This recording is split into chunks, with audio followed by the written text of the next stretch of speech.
لو قلتلك إن أكتر سبب بيخلي حياتك متعطلة مش الظروف ولا الناس، السبب الحقيقي هو نظرتك لنفسك، لأنك ممكن تكوني أجمل أذكى وأحن واحدة في العالم، بس طول ما انتي شايفة نفسك مش كفاية عمرك ما هتعيشي بسلام. الفيديو ده مش عظة ومش كلام تحفيزي فاضي، أنا هحكيلك حاجات لو استوعبتيها ممكن ترجعي ثقتك بنفسك من أول النهاردة، فكملي معايا للآخر. فاكرة أول حد قل منك؟ يمكن كانت كلمة عابرة، يمكن مقارنة من أم أو سخرية من صاحبة. ساعات الحاجات الصغيرة دي بتزرع فينا فكرة أنا مش كفاية. فجأة نلاقي نفسنا كبرنا واحنا شايلين الجملة دي جوانا، بنضحك ونعيش ونصاحب، بس جوه العقل دايما صوت بيقولي انتي أقل. الثقة بالنفس مش انك ما تتأثريش، الثقة بالنفس انك تعرفي تتصالحي مع الجرح ده وتبدأي تخفي منه بنفسك. الثقة بالنفس مش كبرياء ومش انك تبيني انك قوية قدام الكل. الثقة الحقيقية هي الهدوء اللي جواكي، انك متأكدة ان اللي بتعمليه تقدري عليه ومش محتاجة تثبتي لحد حاجة. البنت الواثقة مش اللي عندها كل حاجة، البنت الواثقة هي اللي راضية وبتتحرك رغم كل حاجة. الحاجتين اللي بيسرقوا مننا الثقة كل يوم الكلام السلبي والمقارنة.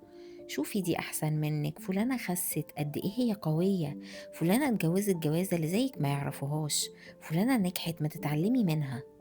وللأسف وأنا حزينة إني بقول كده، بس أكتر ناس بيكونوا سبب إننا نفقد الثقة بنفسنا هم أقرب ناس لينا، اللي المفروض يدعمونا ويدونا كل الثقة.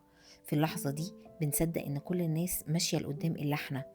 بس اللي محدش بيقوله ان كلنا بنعيش معارك محدش بيشوفها. لو عرفتي ان حتى اقوى الناس بيقعوا ويشكوا في نفسهم هتعرفي ان ضعفك ده مش عيب، ده انسانية. وانا هنا مش بتكلم عن الثقة بالنفس في الشكل بس، ده اقل حاجة في الثقة بالنفس، هي الثقة بالنفس في الشكل. تعالي أقولك على خطوات عملية ترجعي بيها ثقتك بنفسك. أول خطوة إنك تتوقفي فورا عن جلد نفسك. كل مرة بتقولي أنا فاشلة، هو أنا مش حلوة، بتزرعي بذرة ضعف جديدة جواكي. غيري الكلام ده حتى لو مش حاسة بيه، قولي أنا بتعلم، أنا بتطور، أنا كفاية.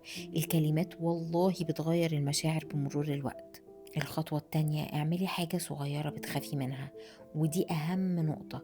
الثقة بالنفس مش بتيجي فجأة، بتيجي من إنك تجربي حاجة جديدة وتكتشفي إنك كنت قادرة. طول الوقت أنا قادرة، ابدأي بخطوة بسيطة، حتى لو مجرد قرار صغير. أنا طول الوقت كنت خايفة إن أنا أخده عشان حاسة إني مش قده، لأ أنا قده وهاخده، ولازم بإذن الله هنجح. تالت خطوة، لأن هي برضو مهمة، الاهتمام بالنفس من غير تأنيب ضمير. البسي اللي بتحبيه بما لا يغضب الله، العطر في البيت اللي يخليكي مبسوطة، اهتمي بشعرك ببشرتك، اعملي اللي يحليكي، شوفي نقاط جمالك بنفسك. واهم اهم اهم نقطة، ابتعدي فورا عن الناس اللي بيكسروكي، اللي بيتريقوا، اللي بيخلوكي تشكي في نفسك. دول ناس مش لازم ابدا يكونوا جزء من حياتك. اختاري دايما اللي بيشوفوا فيك النور مش العيوب، حتى لو كانوا اقرب الناس، حتى لو كانوا الاب والام. صليهم، بريهم، اعملي كل حاجة إلا إنك تدخلي معاهم في مناقشات أو في الحديث اللي ممكن يقل منك ويضعف ثقتك بنفسك. الخطوة الخامسة إنك تبقي عارفة إن مفيش حاجة بتحصل بين يوم وليلة. الثقة مش زرار بيتضغط عليه كل يوم، هتضعفي شوية وهتقومي شوية. المهم إنك ما توقفيش محاولة إنك ترجعي ثقتك بنفسك. آخر حاجة حابة إن أنا أقولها لك إن الثقة بالنفس مش إنك توصلي، الثقة بالنفس إنك تكملي الطريق رغم التعب. لو الفيديو ده لمسك أو حسيتي إنه شبهك سيبيلي تعليق وقوليلي إيه أكتر حاجة وأكتر حد بيقل ثقتك بنفسك وبتعالجي النقطة دي إزاي. واعملي اشتراك في القناة عشان دايما نفتكر سوا إننا كفاية.